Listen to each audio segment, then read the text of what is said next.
আসলে ঘোষ বাড়ির বউরা তো সমস্ত উঠতে বেরিয়েছিল। আমি তাই আশ্রম থেকে আসার সময় সুন্দরীকে চিকুকে সঙ্গে করে নিয়ে এসেছি। ওরা আমাকে হাতে হাতে কাজে সাহায্য করেছে, এই পুরো ঘোষ বাড়িকে পরিষ্কার পরিচ্ছন্ন করে রেখেছে। আশ্রম?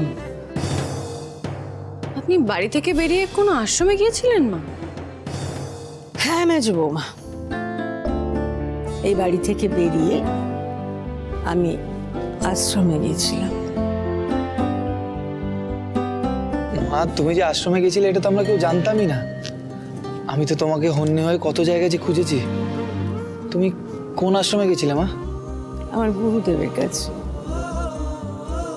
তোমার গুরুদেব? মানে ওই বিতনুদা? বিতনুদা এখন ত্রিকালদর্শী মহাপুরুষ গো। তার দেশ বিদেশ থেকে অনেক ভক্ত তার কাছে আসেন, মাথা কোটেন এবং দিশা খুঁজে পান।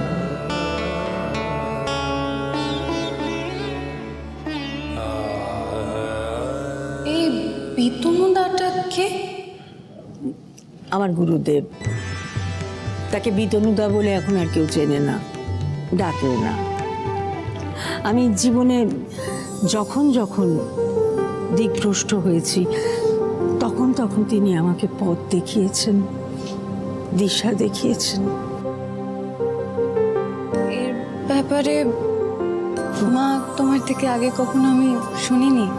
তুই আমার সম্পর্কে কতটুকুনি বা জানো মেজো বৌমা? আসলে কি জানো তো, পাপের ঘোড়া যখন পূর্ণ হয় না তখন অবতাররা দেখা দেন। হ্যাঁ, তোমাদের হুজুকে পড়ে আমি তো আমার শেকড়টাকে ভুলতে বসেছিলাম। একদিন রাতে আমি গুরুদেবকে স্বপ্নে দেখলাম, আর আমি সব ভুলে এই সংসার ফেলে গুরুদেবের কাছে ছুটে গেলাম। তিনি আমাকে সমস্ত বুঝিয়ে বলে দিলেন, ঠিক দিশা দেখালেন, উদ্ধার করলেন সমস্যা থেকে। গুরুদেব, আমি কি পাপ করেছি গুরুদেব? কেন আপনি স্বপ্ন দিয়ে ডেকে নিয়ে এলেন আমাকে এখানে? গুরুদেব, আমার উদ্ধারের পথ আপনি বলে দিন গুরুদেব। পাপ পুণ্য নিয়েই তো মানুষ মহেশ্বরী। মানুষ যখন পুণ্যকে ছেড়ে পাপের পথে যাত্রা করে তখনই তার জীবন হয়ে ওঠে দুর্বিষহ। সে তখন হারাতে থাকে নিজের প্রিয়জনদের, নিজের মানুষদের। এই পাপের পথ তোকেই চিনতে হবে মহেশ্বরী।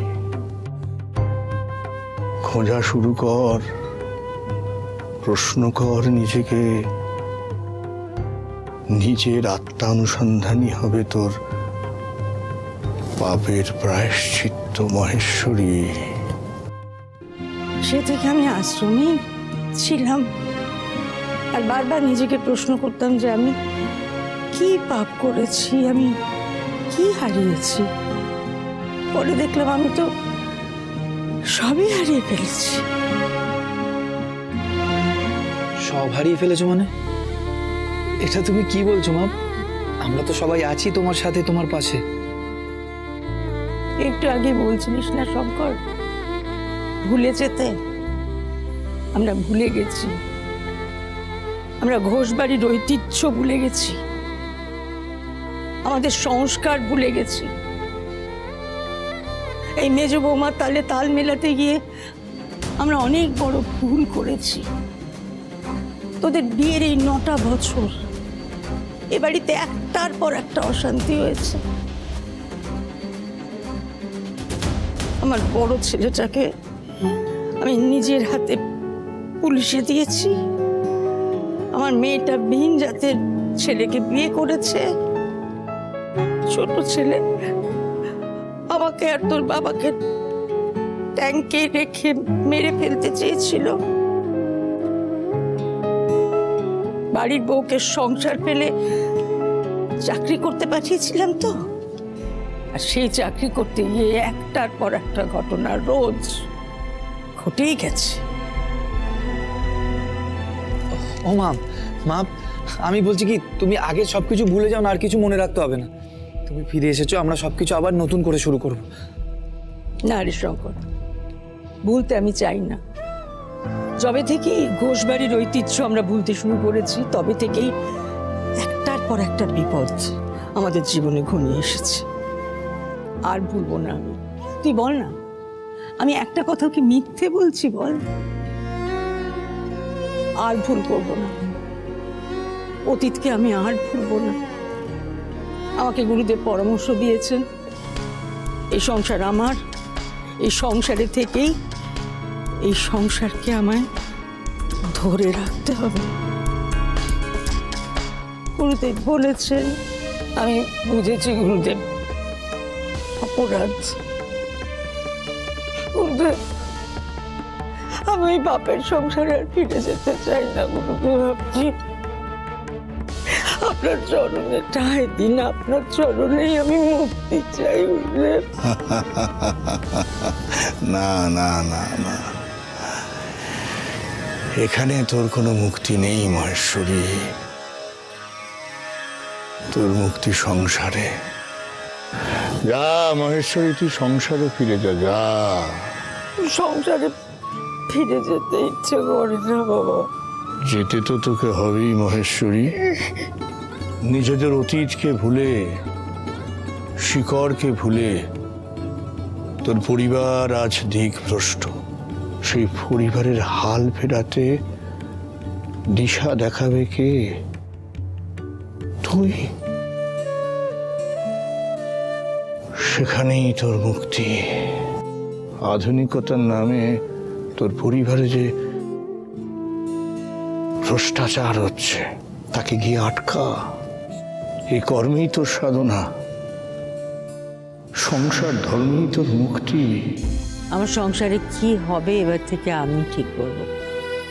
আবার সেই পুরনো নিয়মে আমাদের ঘোষ বাড়ি চলবে, সবাই মাথায় রেখো। সুন্দরী,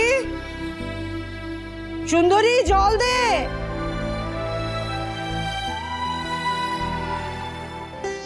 এই নাও তোমার জন্য তামার ঘটির জল। ঘোষমশাই, গুরুদেব বলেছেন তো আমার পাত্রে জল খেতে, খাবার দাবার খেতে। তোমাকে এবারে তো আমার বাসনে খাবার দেবো, পেটের রোগটা একদম সেরে যাবে। আরে শুধু পেট কেন, তুমি এসে গেছো মহেশ্বরী। এবার আমার শরীর মন সবের রোগ সেরে যাবে। দেখবে দুদিনের মধ্যে আমি একেবারে তত্তর করে তাজা হয়ে উঠবো। হ্যাঁ, সত্যি সত্যি ঘোষমশাই, আমি না সেই পুরনো তোরঙ্গ থেকে অনেক অনেক পুরনো জিনিস বার করে সমস্ত সাজিয়েছি, দেখো। এই বাড়িতে তো তোমার কথাই শেষ কথা মা। আর ভালোই করেছো, তুমি সব পুরনো জিনিসগুলো বার করেছো। তোমার বাড়ি তুমি তোমার মনের মতন সাজাবে না তো কে সাজাবে বলো? ধর, আচ্ছা কি তোমরা এত দূর থেকে এসে দাঁড়িয়েই রইলে কেন? জামা কাপড় ছাড়ো, হাত মুখ ধো, তারপরে এসে আমি সবাইকে বলে দেবো কার কি কি কাজ, সেই মতোই কিন্তু সবাই চলবে।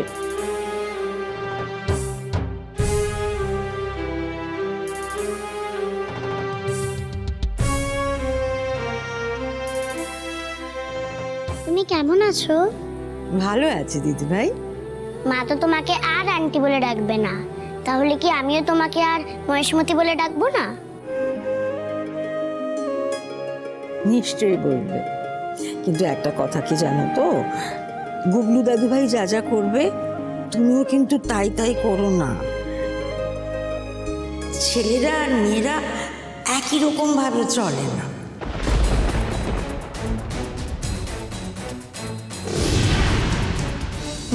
তোমাকে কিন্তু এই বয়স থেকে সেটা শিখতে হবে। মা এসব কি শেখাচ্ছে?